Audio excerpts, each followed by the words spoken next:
We're holding in Perek Mem Beis, Pasuk Vav. It's been a few weeks since our last year, and I want to say some general ha'aras that occurred to me before we go weiter. One comment, which I'm not sure if there's anything here, but I noticed this. There was a question about, the Pari said, will we find anyone who has a Ruach Elikim, like Yosef? And the question was, what about Yaakov? He says there's no such person. We won't find such a person. Yaakov. That says Yaakov didn't have the Ruach. This is Vatechiv Yaakov. The brothers. The brothers lost their Ruach when they sold Yosef, as the Nevi'im say. It says in Micha. And by Daniel it says that Daniel was discovered, the wisdom of Daniel was discovered, and it was discovered that he's 10 times Eser Yodais. And the other time we find this expression Eser Yodais is by the Shvatim to David. They're like 10. So who has portions in the king? The 10 Shvatim are called Eser Yodais. So Yosef, like Daniel, is equal to 10 of his brothers. He's the one who has the Ruach and they don't. And the question that arose recently was, what about Binyamin, who didn't do anything wrong when he sold Yosef? So that was a question, interesting question. And just one ha'ara is that perhaps there's something interesting, that when Binyamin was chosen for greatness, he wasn't found, or his descendant Shaul, right? As the pasuk says, "Vaxihu v'loy nimtza." So hanimtzach hazeh, the only one who has a ruach elikim like Yosef cannot be found, perhaps. And maybe there's something else to think about. Is that in this next story, there's the whole business of uncovering or discovering Binyamin, bringing Binyamin to light. Okay, that's just a thought. Okay, next ha'ara. So the theme of a Rav in Eretz Canaan and the descent to Mitzrayim, the way the story goes is, there's a Rav, and you have to deal with the Rav. And the way to deal with the Rav is to say Achleisihi. That's what happened by Avram. He becomes very wealthy. Avram hated Ba'avura. And that's what happens by Yitzchak, although the link is not so explicit. There was a Rav. Let's take a look at those psukim in Perek Vav.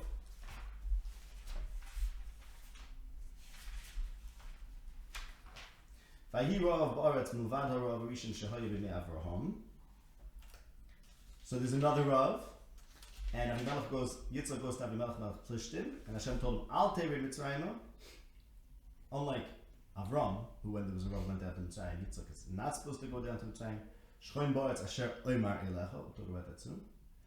Instead, he stays in Gror, and then there's the Achleisi story of Yitzchak. After that, it gets resolved. So both by the Rav of Avram and by the Rav of Yitzchak, there's this, in the middle of the Rav, there's Achleisi at, or Achleisi, and then there's the wealth or the being saved for the Rav, which is about so for Gemara in Hamitzri, Rav told the name of Chuzo, respect your wives so that you become rich, right? And where's I learned from Avram hated Ba'avura, and as I pointed out in the first sefer of Yaakov in the piece called Achleisiat, that's the only remnants in Chazal I found to the whole Achleisiat Torah, which is basically that it's a pashak in Chazal, because Rav is saying respect your wives so that you become rich, because Avram hated Ba'avura. How did he respect his wife? Because he said he mafkir her to power. The answer, right? So why is that being respecting his wife? The answer is that Achleisiat is the greatest respect, because he's saying that she's his equivalent. That she's his equivalent. He's treating her as an equal. Ayin Sham. And the oimik of that, and the reason why that leads to wealth, is because what that really means is that the spiritual, or the formal, let's say in the Rishonim, man stands for the Tzura, woman stands for Chaimer. So when Avram treats Sarah as his equal, what that means is that the Tzura treats the Chaimer as its equal, or the Neshama treats the Guf as its equal, maybe is how others would say it. And the point is that you appreciate the physical world as being an equal to the spiritual world and necessary for the expression of the spiritual world, and therefore equal. In Milo, that's the key to riches, because basically it means you appreciate the Milo of material. And if you don't, you're always going to be ashamed of it. We're not going to go into that Torah. But the point is that the way that you're saved from a Rav is with a chaysiyat. That's the story. So now we have to, it's instructive, of course, to read this Rav, the third Rav, in light of the first two. Vahi Rav ba'aretz vayirdav ha-Mitzrayim. Vahi Rav ba'aretz l'vata Rav Rishon, and Yitzchak is told not to go to Mitzrayim because Shchoim ba'aretz asher oymar elecha. And then here's this Rav which actually hits Mitzrayim, but Yosef saves it. Okay, so the question, the way to phrase it in the light of the Achaysiyat is, where is the Achaysiyat? Why isn't there Achaysiyat, or is there a different Achaysiyat in the story? Right? So you'd say, well, Yaakov is not married because Rachel's dead. I mean, he's married, but his Iker wife died, and Yosef is not married either. Okay. Well, he does marry. He does marry. So, but let's look. There actually is after he rises to Gedula. After he rises to Gedula, but there's also a very prominent Achaysiyat, Mamash Achaysiyat, in the Yosef story, which determines the shidduch that Yosef does. And that's in Mishlei Perek Zayin. And this we spoke about a lot in Parshas Vayeshev. In Parshas Vayeshev, there's the nisayon of Yosef and Eshes Potifar. And Yosef has to grow up and turn from a nar into a ben chacham, and he has to lose his midah being a ksil, etc., as we spoke. And we showed that this prakim and mishlei, David, are you there? That this prakim and mishlei about that are addressed to Yosef, prakim and mishlei that teach the ben, educate the ben, and turn him into a chacham. And specifically, what the Prakim Mishlei teach is that the ben, the nar, has to avoid the Isha Zara or the Nachriya. So, and the biggest, most explicit one in Yonenu, we spoke about this a lot, the most explicit one in Yonenu is Perek Zayin in Mishlei, where it addresses the ben and tells him to be Shomer Hashem's Amorim and be Tzoyfin his mitzvahs. And there it says in Pasuk Dalet, Amor lachachma achaysiyat, umoide la bina tikra. Tell chachma, say to chachma achaysiyat, and call bina your friend. L'shmarcha me'isha zara minachriya amareh chalika, to protect you from the isha zara, from the nachriya. And then there's the whole arichas of the isha who tries to be mafata, the ben, the nar, and she speaks about Mitzrayim is mentioned explicitly, and the man not being home. And other references that we saw in the parsha of Yosef. We don't have to go into it for now. The point is that in order for the ben nar to avoid Isha Nachriya, Isha Zara, the dangerous woman, which is in Mishlei Perek Vav, Perek Zayin, and Perek Ches, and Perek Tes, that the ben has to get chachma, otherwise he's going to be caught by the Isha Zara, the dangerous woman who's going to influence him. And that's Yosef, who had to become the brother of Chachma, Amar Chachma Chaysiyat. So it would seem then that the replacement for the Chaysiyat in the other two stories, but there's a Rav, is here, is where Yosef's Chaysiyat is Amar Chachma Chaysiyat. Why that's the case and what that means, I don't really know. I have to think about it. One thing I would say though is that, if you remember, we spoke about Eshes Chayil, the last parak in Mishlei, the Eshes Chayil tracks the whole Sefer Bereshis. There's a Ramazim from the beginning of Eshes Chayil to the end, corresponding to Sefer Bereshis, and ends with Sheker Achein Behevel HaYofi Isha Yiras Hashem B'Tisal, which corresponds to Yosef, who had Chein and Yofi, and only man to be so for Torah Femara, and said as Elokim Ani Yoreh, and Tnula Mipri Yadeha, is that the Sefer Bereshis ends that Yosef is the one who's supporting everyone. So Yosef, B'Kitzur HaMaisa, according to Eshes Chayil, Yosef incorporates female within himself. Basically, is what it's Yosef is a shtickle princess. I think we noticed. I mean, Rizik says Pasim. The only other person that Rizik says Pasim is Tamar, right? And so right. So the point is, Yosef has this femininity in him, and as I mentioned, it's only man called Yifei Mara. As the Ebenezer comments, Ki Imoy on that pasuk. And when Yaakov sees him, all he talks about is Rachel. B'kitzer, Yosef contains it within himself, and it seems to be that the Emor L'Chachma Achosiyat is Yosef's is the Achosiyat. It functions what Achosiyat does in the other Ravs, and that's how he's saved from this Rav through his Chachma, of course. And specifically, we see you mentioned Yosef did get married, right? But he needed this Chachma to proceed. Otherwise, he would have married the wrong person. In other words, who's his Achosiyat? Who? Which is the Isha Zara, Nachriya. So he needs a different Achosiyat. And if he got him into trouble, he overcame that and used the chachma.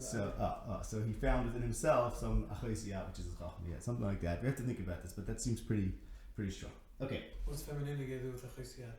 Is the he that's the feminine part of him? Because Emel Chachma achosiyat, right? In other words, by Avram, there's a Rav. We started there's a Rav and there's achosiyat by Avram and by Yitzchak, and achosiyat is saves into the Rav, and that's what they said to their wives, achosiyat or achosihi. And by Yosef, it's replaced with Emel Chachma achosiyat. And that's Chachmas within him, right?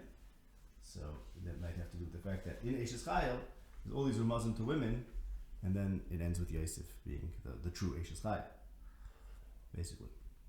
And it means is that the whole Sefer Bereshis, which is dealing with the relationship between man and woman, ending about Yosef is really also about the same point, because Yosef is sort of an androgynous figure, whatever you want to call him.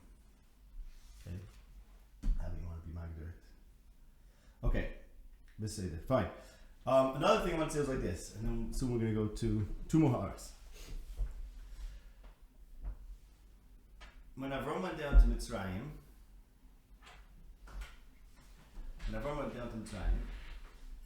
he was looking for the Arts Asher Eka. Hashem told him, Lech l'chol Arts Asher Eka.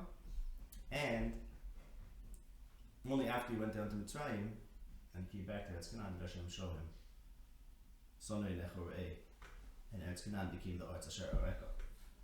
And what this means is, without going into this, is that Avram went down to Mitzrayim to determine if perhaps Mitzrayim could be the Arts Asher Eka. In other words, it wasn't the mirror between the decision that it's going to be Eretz Canaan and Eretz Mitzrayim was happened through Avram's experiences in Mitzrayim. Okay, he goes to Mitzrayim, and Mitzrayim is a bad place, and that tells him, that just tells him that's why he can't make Mitzrayim into the Arts Asher Eka. Without going into the whole thing, but that's why it's part of that story.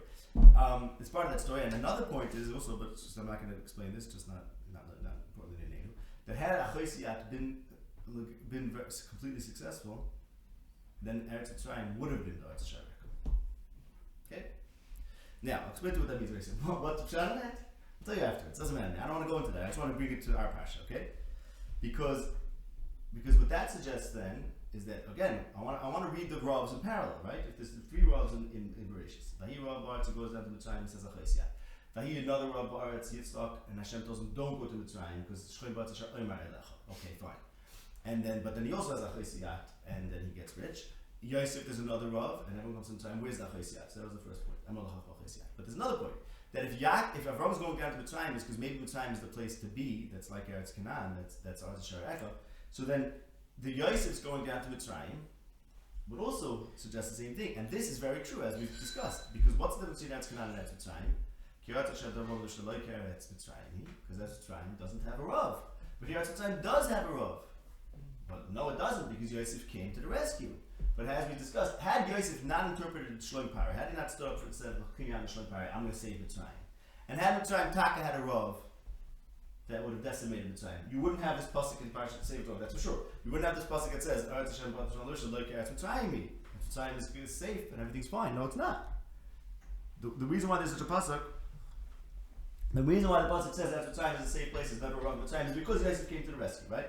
So that means this very story is determinative that Eretz Mitzrayim is not the Eretz Asher Tovam Shom L'Rishta.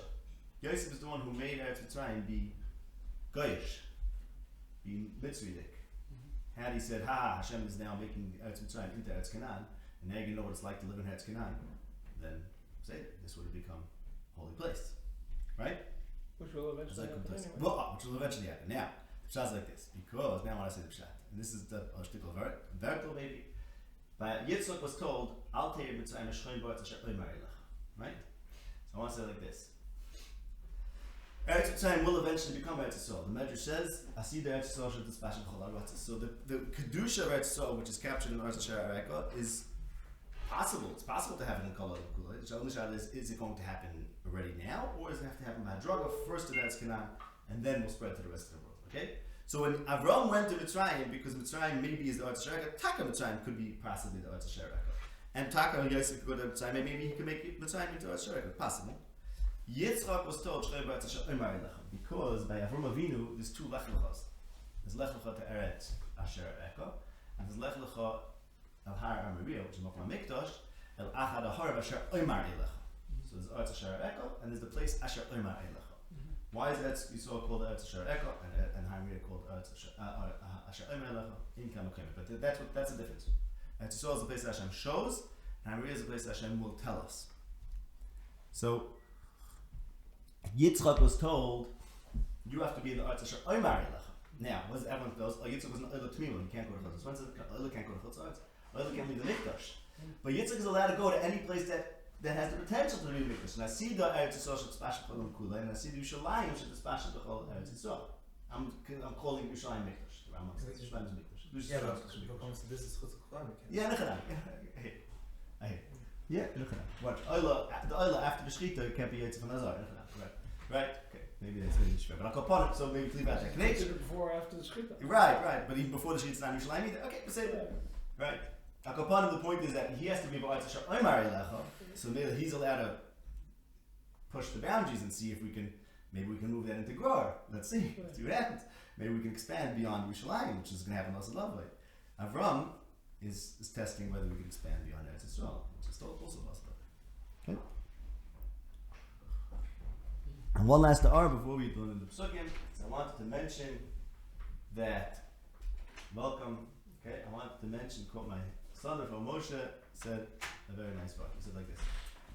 We've been discussing Mizmor Kuf Mem Zayin and its connection to the Parashat of Yosef, Kuf Mem Zayin, and a few weeks ago we mentioned also Mizmor Kuf Mem Vav, where it talks about Yaakov, we talks about, you know, there on the last, we talks about Yaakov, Asher Shekel Yaakov Be'ezrei Sivroi Al Hashem Aleikov, and Chazal Darshan by Yaakov Yesh Shever B'Mitzrayim, that Yaakov saw that there was a sever, there was hope in Mitzrayim. And we spoke about why Chazal Darshan that, because it's all about unscrambling letters, right? But specifically because Mevzor Kuf Mem Zayin, Halu Chokito Zamar Ledekim was all about the story of Yosef in Paro. And there it talks about who gets the chitim, who gets the soiva. Yerushalayim gets the soiva, not the goyim.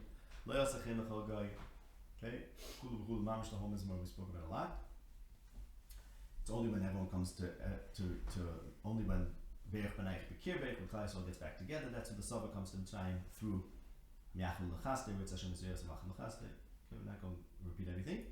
But since Mizmor Kuf Mem Zayin is talking about it, also Mizmor Kuf Mem Vav, which says Asher Shekel Yaakov Be'ezrei Sivroi Al Hashem Aleikov. Kil Yaakov Yaakov Ki Yeshev. Okay. So from Moshe said, that's why Chazal also say that famously that the nun missing from Ashrei is Nafla Yosef Kum, which it says in Sefer Amos about the house of Yosef. Yosef is done for. Where does Yosef come into Ashrei? Because there it says, first of all, so Kuf Mem Zayin is about Yosef. Kuf Mem Vav is also about Yosef. Kil Yaakov as a Sivra Hashem Aleikov Yaakov Ki Yeshev B'Mitzrayim, looking for food. Is Sivra Hashem Aleikov, sever like shever. And we had the ace, Yosef's ace by Dvar, Yosef has to wait for the ace. And then Pesach Zedech must be Elachol Chayrotzayim. Where does the food really come from? It really comes from Hashem. It's all part of that food. And Yosef is the one who says, well, maybe the food is going to come through Koyach Adam. So Yosef is the one who has a shtick on the philo, as it says in Amos. And here we see Yosef's problem. So therefore, the missing nun and ashrei is connected Yosef. That's why it's not stopped. And now we go into the new pasuk Vav. The Yosef hu hashalit al haaretz, hu hamashbir l'chol am haaretz, v'yavayu achei Yosef v'yishtachbu le'apayim haaretz. So Yosef is the ruler on the Aretz. He's the one who is giving food to all the people of the Aretz. The brothers of Yosef came and bowed to their faces to the ground. Okay, so the pasuk says he's the shalit. which explains why they were mishtachave. The pasuk says he's the mashbir for everyone, which explains why they come to him. Because as the last pasuk says, pasuk says they came to Soich Habayim, came among everyone else, and he's the mashbir l'chol am haaretz. So if they come to Soich Habayim, that's why they vayavoyu ache Yosef to him, and vayishtachavu like because he's not just a mashbir, he's not just a bureaucrat, but he's actually the shalit, and therefore they're mishtachave. Okay. Now, notably in this pasuk we have Oretz, Oretz, Oretz, right? He's a shalat al Oretz, so it keeps on repeating the Oretz. So the theme is, there's a theme over here, which is they're coming from Canaan to Mitzrayim. And as we just discussed, this tension between, is Eretz Mitzrayim like Eretz Canaan? This is a major question. It's a major question of each Rav, of the Rav of Avram and the Rav of Yitzchak, and now the Rav of Yosef. Yosef makes that Eretz Mitzrayim is not like Eretz Canaan, and it's different than Eretz Canaan. And here the people from Canaan are coming to this other Eretz. They're coming to Yosef territory, which is a different kind of Eretz. I mean, Yosef, who's working for the Mitzri, I'm working as a Mitzri, right? And then the pasuk says they bow to him, and he is misnaker. He was misnaker in the next pasuk. So now let's look. You don't have to look. You all know it. You said this morning, Mizmor Tehillim. That's about one of the Mizmors in Tehillim. That's about our passion. On Tzedek Lagitis Lasso. Mizmor Pei Aleph. There, Yisrael is told, and this is of course the Tzeisai last Mitzrayim. He basically goes out to the land of Mitzrayim. And Yisrael is told, Lo yiyavecha el zar, v'lo yisishtachav el nechar. So here they bowed to someone who was misnaker. He's misnaker to them. When Yosef is being misnaker to his brothers, that means they don't recognize him because he's identifying as a Mitzri. He made himself strange to them. He made himself strange to them because he's dressed as a Mitzri, acts as a Mitzri. And they're being mishtachave arza to someone who's misnaker and connected that the pasuk warns them, don't bow to an el necha. Now, you might say, well, Shaykh is an el necha. So the pshat is like this. The pshat is because Pare made himself a god. And Yosef, who's now has his power by Pare and swears by Pare, hey Pare, he's being mechazik, as we discussed at length, Yosef being mechazik shloim malchus, he's basically supporting the whole el necha, the whole Pare mahalach. So this Mishnah Lamelech of a god, who made himself the Mishnah Lamelech, is a shtickle like an el necha himself. And don't jump on me to before you Gemara Avodah Zarah. If you know, the Gemara Avodah Zarah says there was a tzelem. We spoke about this once. There's a tzelem called Sar Apis. The Gemara calls it. And Apis is bull. Apis is bull in Egyptian. And Kitzur Maisa, and that's Yosef. The Gemara says it's Yosef, and he's so called because he is Hafez Kala and Kula. He supported them. So there's this idol. It's called Parakal Tzlama. If you find it, I think it's called Tzlama. If you find it, this image of Yosef, that's assumed to be an Avodah Zarah, and it's Ton Tzasabana. And that's Apis, the bull of Egypt, which turns into the Egel. We spoke about this a little bit. So Yosef Lamaisa became a deity. And of course, the fact that you can't bury Yaakov in Mitzrayim because he doesn't want to be worshipped. Well, Yosef was buried in Mitzrayim suggests that maybe Yosef was. And Taka, the Gemara says in Avodah Zarah he was. So Apis is part of the pantheon. Which one? Apis. Right. So that's a Greek name, right? But it's the they bull. gave it to the bull, Right. which originally was, I forgot what. Yeah. Yeah. Sure. Yeah. The Maisa Gemara calls it Apis. So what's the pasuk saying like this? So here you have the Shvatim, who's Ami, Hashem's Am, and they're bowing to this Mishnah Lamelech, who's misnaker to them and makes himself into a Mitzri, and he's the Mishnah Lamelech of the God, Pare, who's Asa Atzmi Eloiha, Pare Omed Alayor. And why are they bowing to him? Because they need food. So the pasuk says, Lo yibachel, lo yishtachal el nechar. Here you have this person who's in this Eretz. He's in the Eretz Mitzrayim, which is like Eretz Canaan. Why are you shtung to him? You're not supposed to be in Mitzrayim. You're not into Mitzrayim. Had they listened, then their enemies would, right? They're doing what they need to do because they need food. They need food. But if they would only not shtel zu, not be machnir themselves to Mitzrayim, instead accept Halechi Hashem Elokecha Amal Chametz Mitzrayim, then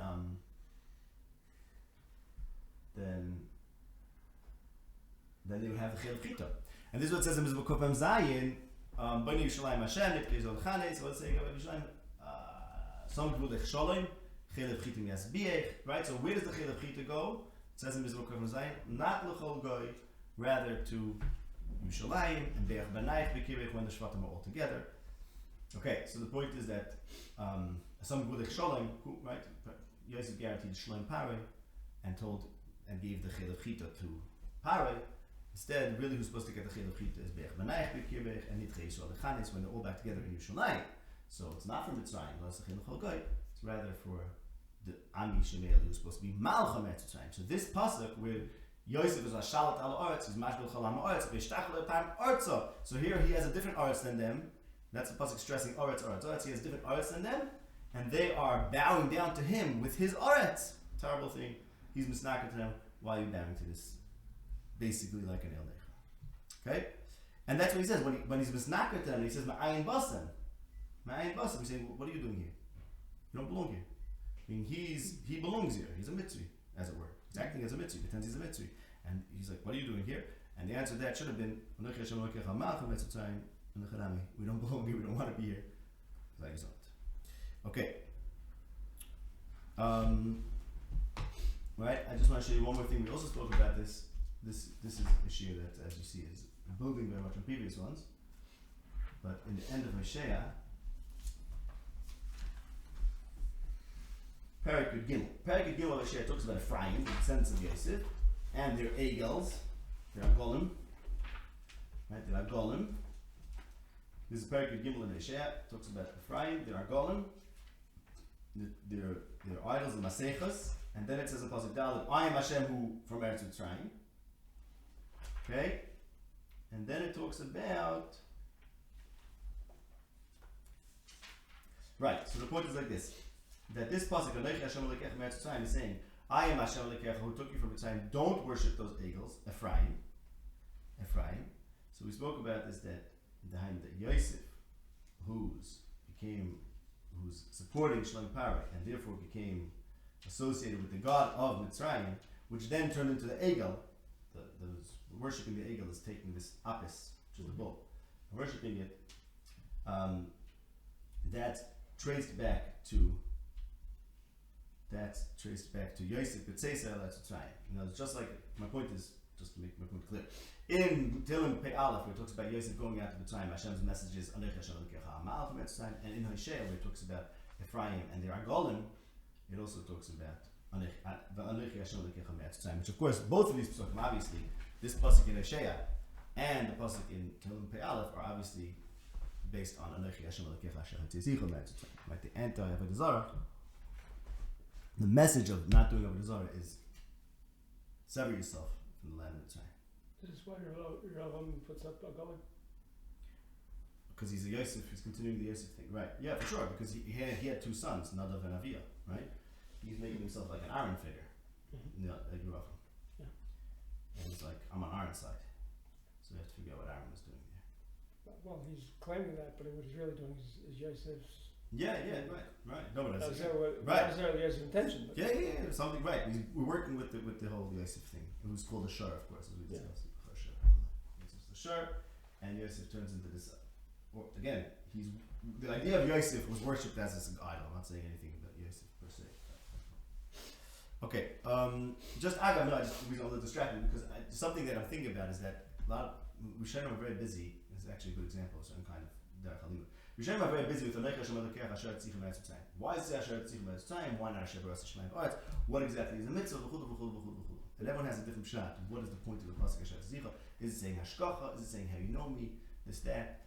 But all these psukim suggest that it's about Mitzrayim being a mokum of Avodah Zarah, being an Avodah Zarah kind of mokum. And Anochi Hashem Elokecha Asher Tzichem Mitzrayim is that the Haitzah from Mitzrayim as a place of Avodah Zarah is the dedication to Hashem. So you don't belong in Mitzrayim is you don't belong doing Avodah Zarah. It's Hanuha. That's okay. Fine. Say it. Now, one more thing about this thrice Aretz. So it says in the pasuk Aretz 3 times, right?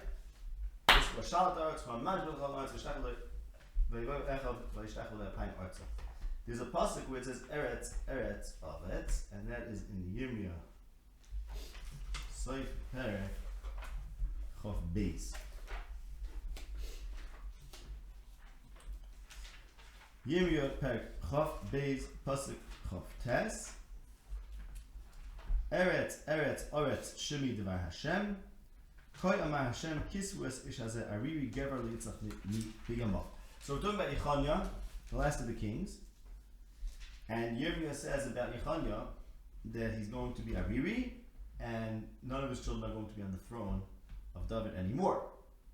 And if you look at the pasuk prior to that, in Perek Chav Beis, in Yirmiyah pasuk Chav Ches, the pasuk says that Kanyahu, which is Yechanya, was Hushlach al ha'aretz asher lo yada'u. So they were thrown to an aretz asher lo yada'u. Why did that happen? And the answer is Koyam Hashem. This is it. It's over. He's done for. So Yechanya is sent to an aretz asher lo yada'u, and the message is at the end of Chav Beis, Perek Chav Beis. And the message to Yechanya is, you know why he's in Eretz Asher Lo Yada'u? Eretz, hear the word of Hashem. The Malchus Beis David is coming to an end. So, I think it's interesting that when Yosef, interesting because I'm not sure that there's a connection here, but when Yosef is on the throne, and of course there's always this competition, who's the king, right? Is Yehuda the king, who's Yosef the king? And when Yosef is on the throne, and everyone comes and bows to Yosef in his Eretz, so it says Eretz 3 times, and then here we have, he's in the land Asher Lo Yada'u, where he's Sfas Lo Yadati Eshma, and then parallel to this, you have the end of the line of Yehuda, and Levi says Eretz, he's in Eretz Asher Lo Yada'u, because he's coming to an end. So it's basically, it's like, which Eretz are we doing? Yosef's kingship starts in Mitzrayim and has Mitzri influences, and he's Masnaki Elohim. I'll talk about that soon a little more. And of course, Malchus Beis David, Malchus is associated with that as well, for sure. And the end of Malchus Beis David, we have the same three repeated ayahs. Okay. Now, I just want to say one point. Everyone wonders, we have to obviously understand what Yosef was doing. Of course. What is Yosef doing here, right? In this next story. Now, of course, we have to figure that out. But I never understood. Everyone has this tamiyah on Yosef. Like, everyone knows exactly what Yosef should have done. Everyone somehow knows exactly what Yosef should have done. He should have said, "Oh, I'm so happy you're here.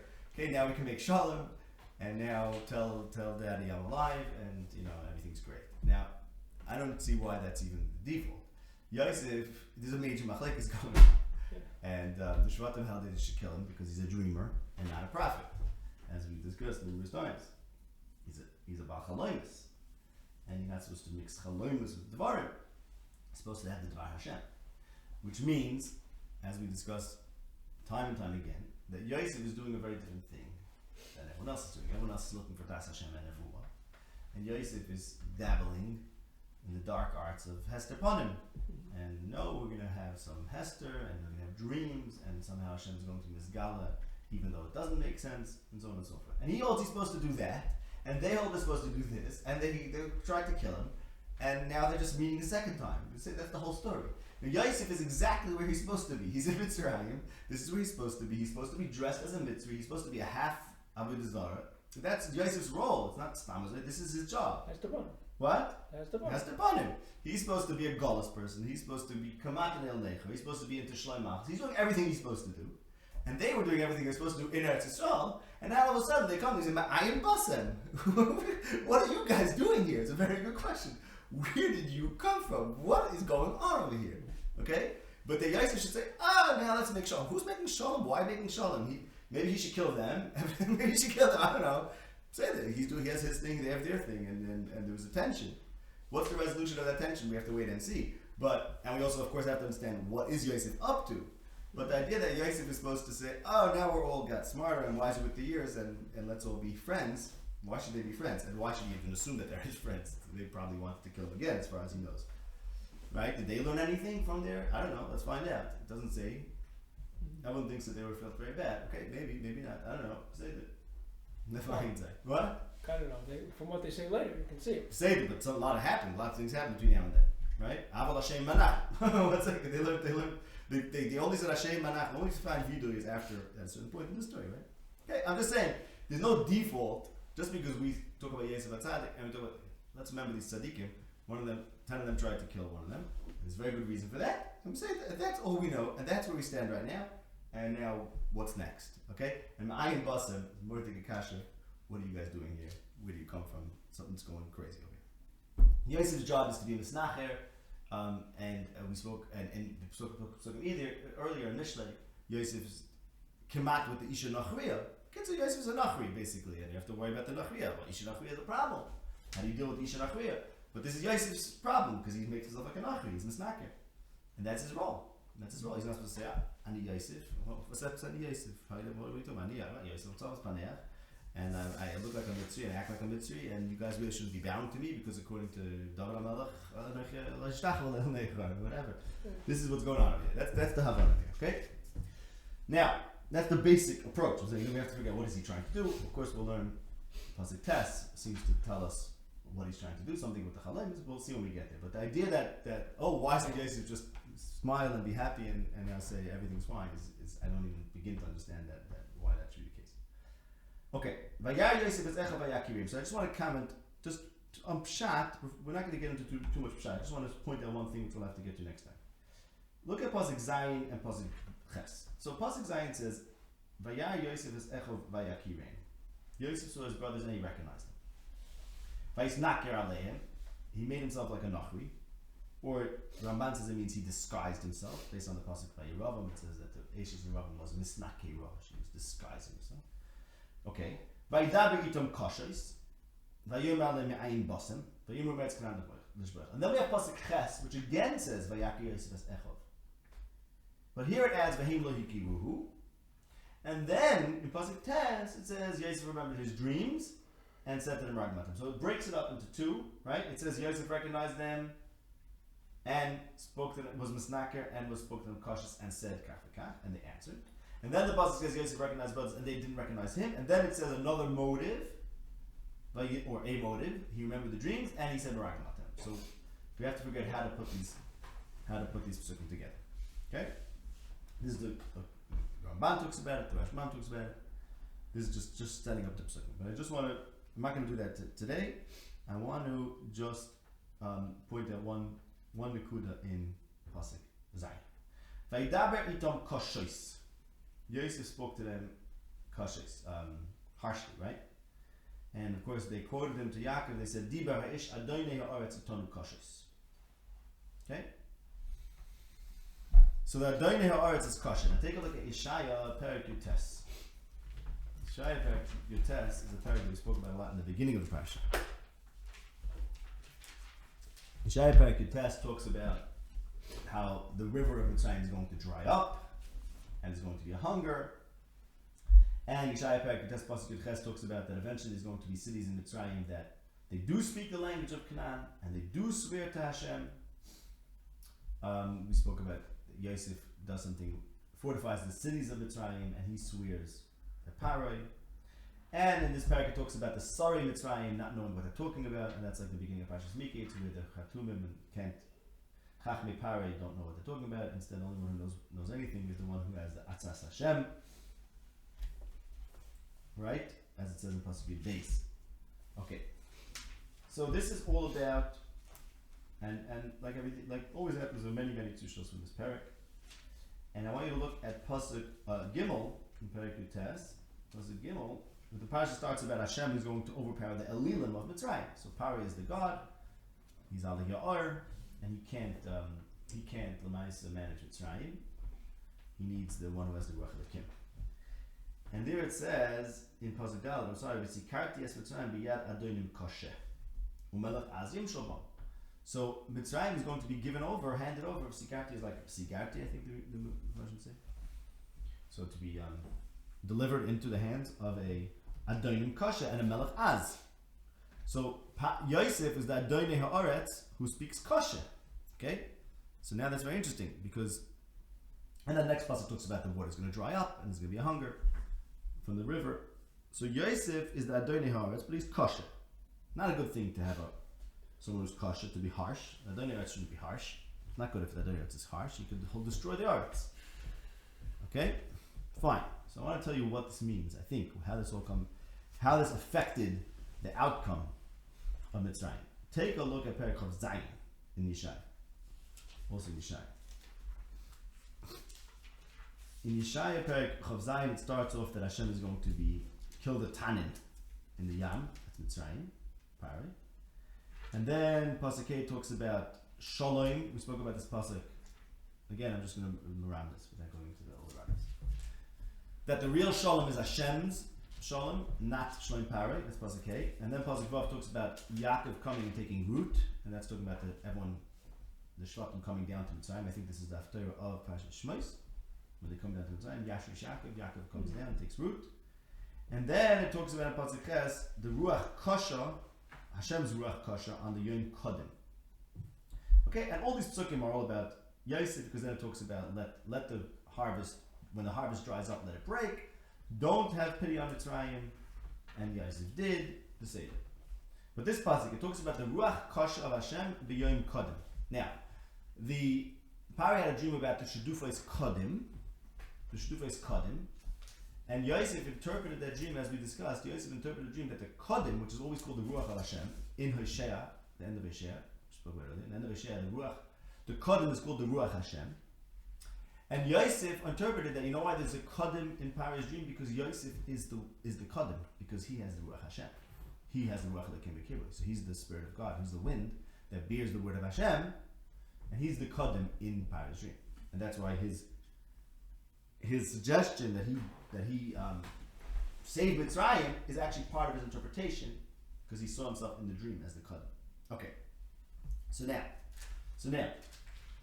Yosef is the Kodim, which is called the Ruach Hashem, but the Kodim is the Ruach Kasha, right? And the Ruach Kasha, as it says in Yeshaya Perek Chav Zayin, is going to kill the Tanin Asher Bayam. The Tanin HaGadol is Pari, who's going to be killed when Vayineg Hashem Ruach Kodim, right, to the Yamsuf. So the Kodim is going to eventually come back and defeat Mitzrayim. Yosef, who's represented by the Kodim, because Yosef says, I'm the Ruach Hashem, because I'm the Ruach Elokim B'Kibur, is also Kasha, as the Ruach Kodim is Kasha, and he's going to support power, and he's going to become the Doni Ha'aretz, but he's going to speak Kashas, Dibar Ish Adoni Ha'aretz Kashas, and like it says in Yeshaya Perek Yutes, Mitzrayim is going to be Ba'ayad Adonim Kasha, that's the downfall of Mitzrayim. It means when the leader of Mitzrayim is Kasha, it's not a good thing, right? It's a dangerous thing. And let me show you another psukim, and then I'll just explain to you exactly what this all means. I'm shooting, but I'll be getting the ideas over here. Take a look at Keheles Perek Ches.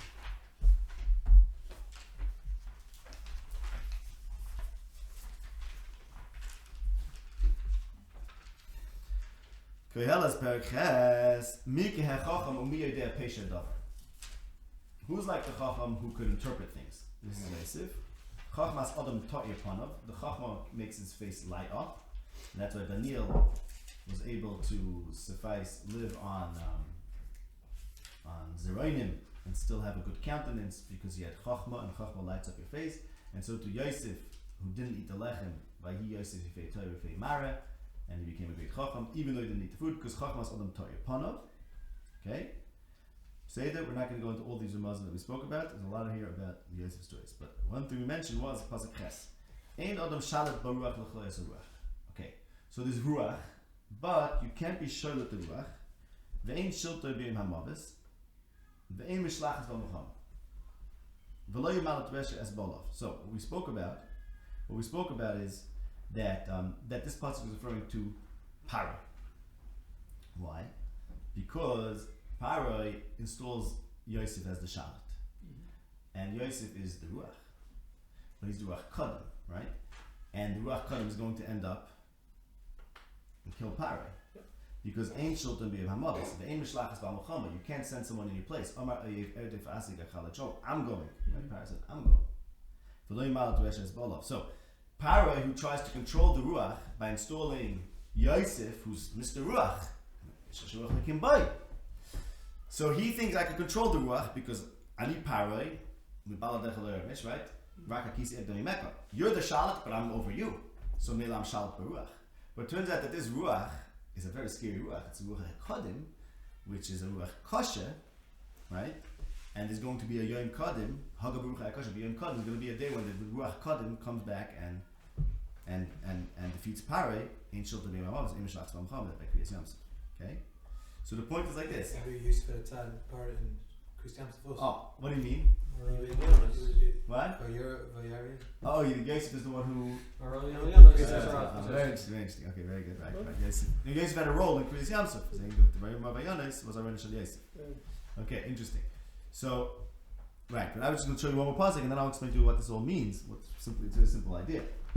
In Hosea, in the end of Hosea, so we said before, it talks about Ephraim and his calves, and Hashem talks about Mitzrayim, and there Vayt talks about Ephraim, and there it says in the end, last pasuk in Perek Yud Gimel, it says that the Kodim, the Ruach Hashem, is going to turn back and destroy Ephraim.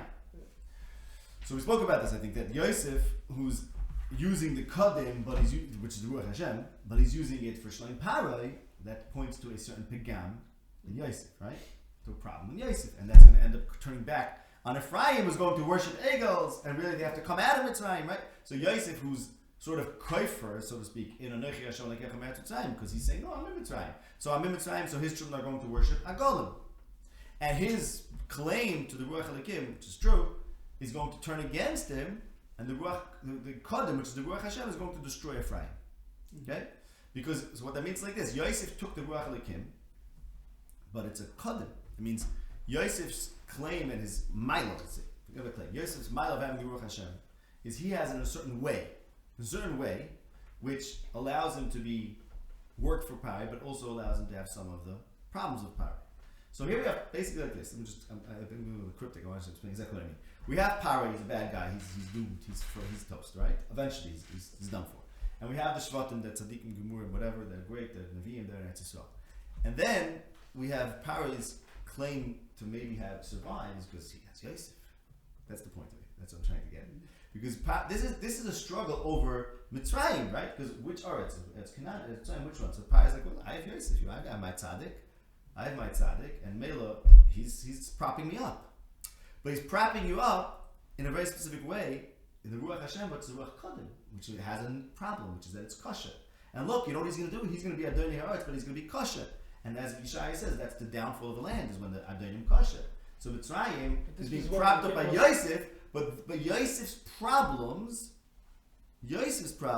are going to lead that Mitzrayim cannot be propped up forever by Yosef, and those very same problems of the Ruach Kodim, which is kosher, are going to end up coming and destroying Mitzrayim. See? Specifically. Well, what does he do? Why is Yosef kosher? Why is being kosher have to do with being right? With being Yosef? Right. That's the question. And also, what are the things that Yosef brings undermine Messiah, undermine power?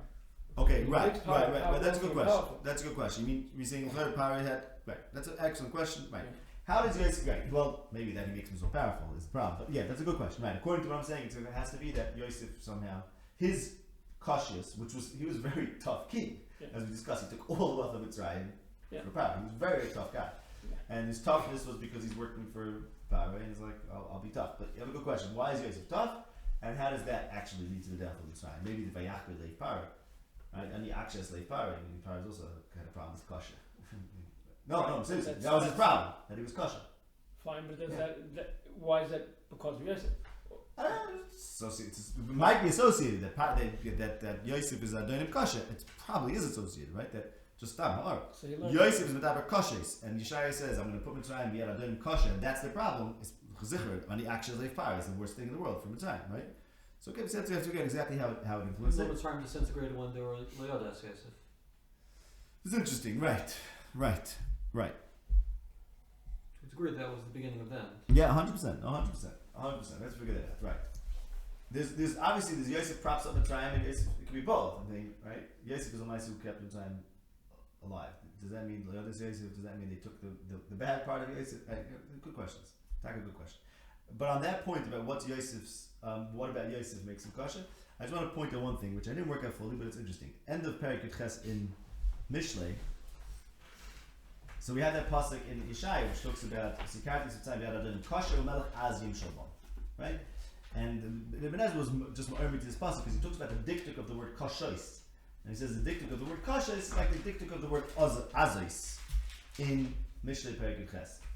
So Perek Yud Ches, okay? So kosher and az obviously go together there, right? Other apam ki oz, revesom ki koshasa, and that pasuk in Yeshaya talks about the Sikarti Sitzai B'Yad Kosher Umelech Az Yim Shalom. And the word kosher, says the Ibn Ezra, is like the word azais. Saif Perek Yud Ches and Mishlei Tachanunu Midah Berosh V'asher yana azois. So the Shvatim are Meschane, and the Asher Yosef is man azois. Does it say this somewhere in the Medrash about Yosef? Where's the Medrash? The Medrash is busy with this pasuk somewhere. I forgot where. Maybe at Moshe. Something else. Okay. Akapadim. So Yosef is kasher because he's so wealthy. I mean that's right. Because he's so powerful, he's kasher. That's the pasuk saying. Because you have too much wealth, he's not needy. When Mitzrayim had a possibility to finally become needy, Yosef's like, no, we're wealthy here. Everything's fine. So that leads to azus, to kasher. That could be what contributes to power being kosher. Right. This is what contributed. He didn't. His heart didn't get softened because the one time he gave him everything. Right. Not only did he not. Right. The one time where Pari could have become Keretz Canaan, where you realize that everything's in the hands of Hashem and you become soft. The one time that could have happened, Yosef came to the rescue and said, "Shalom Pari," and things are going to end up being even 10 times better than they were before the Rav, because I'm going to get you all the wealth from Mitzrayim. Right. He said, as we discussed. So yes, that's the aziz and the kasha, and maybe that's the root of talking about the actual slave Pari, right? But okay, the point is just in terms of, again, just the chazal of psukim, because I think the tzushtas are amazing, the way it all comes together. Yosef speaks kasha, and he's an adonim kasha. Adonim kasha, says Yeshaya, is the problem of Mitzrayim. And by the way, it says in Yeshaya that the ruach Mitzrayim, in Yeshaya Perikah says v'navka ruach Mitzrayim, they lose their ruach. They lose their ruach. The ruach that Mitzrayim has in Parashat Miketz is the ruach Elokim. The ruach that's working for Mitzrayim is the ruach Elokim, which is Yosef. The ruach Elokim is alluded to in the dream where the Shtufas Kodim. And Shtufas Kodim is the eastern wind, which always comes from Hashem. And it comes from outside Mitzrayim, and it's going to destroy Mitzrayim. That's what Pari is afraid of. Shtufas Kodim, Hashem is going to destroy Mitzrayim. He's like, no, I'm the Kodim. I'm going to save Mitzrayim. Because I'm the Kodim. You're the Kodim. You know what's the Kodim? The Kodim is the ruach Kasha, as it says in Yeshaya Perek Chavzayin, and it says there in Perek Chavzayin that Hashem is going to kill the Tanin, right? Right, Chaber Kasha, and then it talks about the ruach Kodim, Yom Kasha. That is the same ruach Kodim that we have. Taka, the Yom Kasha is when Pari was actually, we're talking about the actual slave Pari. That's the Yom Kasha. On the actual slave Pari, he went straight into the Yam Suf, and the ruach Kodim got him. And that same ruach Kodim is what it says in Azza, very good, very excellent. So the kasha and the az, like we always see these two words go together. Excellent. So the kodim is az, and the kodim is kasha. Very nice, excellent. There you go. So az and kasha. Right. Okay. And the last thing was in Hosea, where it says that the ruach kodim is going to destroy Ephraim, because this points to the pegam in Yosef that he's a shtickle mitzri, and this is why. Meaning, if Pari would have had a true yid.